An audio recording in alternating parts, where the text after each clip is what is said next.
আসসালামু আলাইকুম everyone, welcome back to money YouTube channel Maryam's mom ব্লগে। আশা করি সবাই ভালো আছেন। আমি আলহামদুলিল্লাহ ভালো আছি। তো আমি যে গতকালকে একটা ভিডিও দিয়েছিলাম আমার জীবনের কিছু মুহূর্ত নিয়ে, তো আজকে আমি বাকি যে দ্বিতীয় পর্বতে আসলাম, এই দ্বিতীয় পর্বটা আমি আজকে আপনাদের শোনাবো। তো আমি বলেছিলাম যে আমার নিজের হাজব্যান্ডকে আমি আমার ছোট জার হাতে তুলে দিলাম। তো কিভাবে কি হলো আমি সেই গল্পটা আপনাদের সাথে শেয়ার করছি। তো আগের পর্বে যা শুনেছেন, এখন নতুন করে আর একটা, যেহেতু তার পরের পর্বটা শুরু করছি।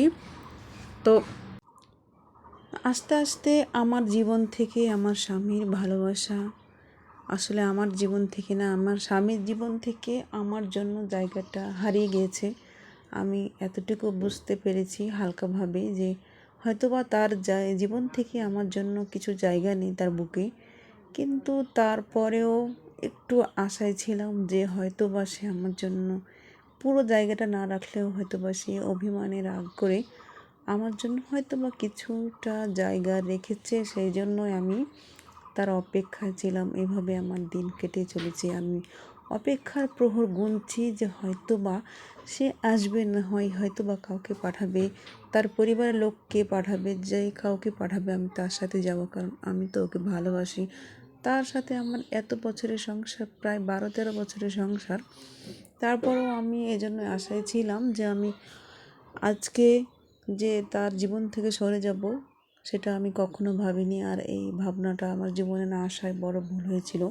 অথবা যদি আমি ভাবতাম যে আমার জীবনে হয়তোবা এরকম একটা দিন আসবে যে আমি আমার স্বামীর জীবন থেকে চিরতরে হারিয়ে যাব, আমার জন্য তার কাছে কোনো জায়গা হবে না, তার বাড়িতে কোনো জায়গা হবে না, আমার বা আমার সন্তানের কারো কোনো জায়গা হবে না, আমি টোটালি আমার মাথায় আসেনি।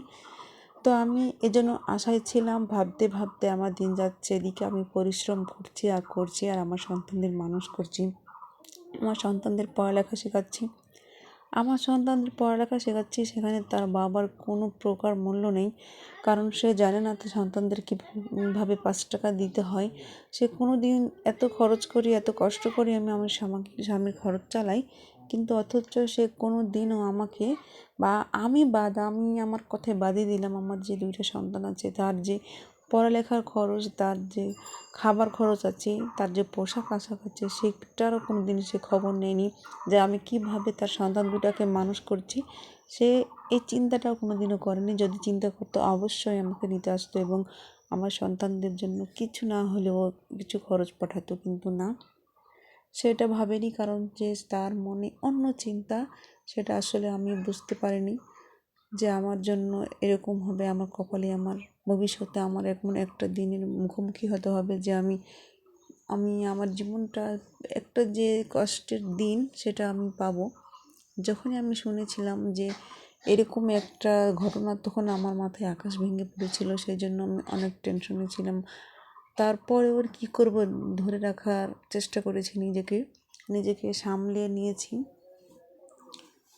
তো আমার স্বামীর সাথে যে আমার ছোটো যার বিয়েটা হয়, সেটা আসলে একটা অ্যাক্সিডেন্টও বলতে পারেন। যে হয়তোবা আমার দেবর যদি থাকতো তাহলে হয়তোবা আমার স্বামীর সাথে তার এই যে চুপিচাপি একটা রিলেশন ছিল সেটা থাকতো, বিয়েটা হতো না। কিন্তু আসলে আল্লাহ পাকের, এটা আসলে যে বলে না যে আল্লাহ পাকের লীলা খেলা, তো সেই ঠিক হয়েছে আমার বলে যে আল্লাহ না চাইলে অবশ্যই একটা গাছের পাতা নড়ে না, সেটা আমাদের বিশ্বাস করতে হবে এবং মানতে হবে যে আল্লাহ না চাইলে কোনো একটা গাছের পাতা নড়ে না। তো আমরা তো দূরের কথা, বিয়ে, জন্ম, মৃত্যু সব কিছু আল্লাহ তাআলার হাতে।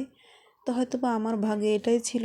মাঝে মাঝে আমি এটা ভাবি, আবার মাঝে মাঝে অনেক কষ্ট হয়, যেহেতু নিজের সংসার সাজানোর সংসারটা আমি এত কষ্ট করে সাজিয়ে আজকে আমি এই সংসারটা অন্যের হাতে চলে যাচ্ছে, তো আমার কেমনটা লাগে নিশ্চয় সেটা বুঝতে পারছেন। তো আমারও জায়গায় ঠিক এরকমই হয়েছে। তো আমিও চাই না যে আমার মতো কারো জীবনে এরকম আসুক। তো আপনারা প্লিজ দয়া করে কেউ সংসারটা ছেড়ে যাবেন না, নাহলে হয়তো বা আপনাদের এরকম দিন গুনতে হবে।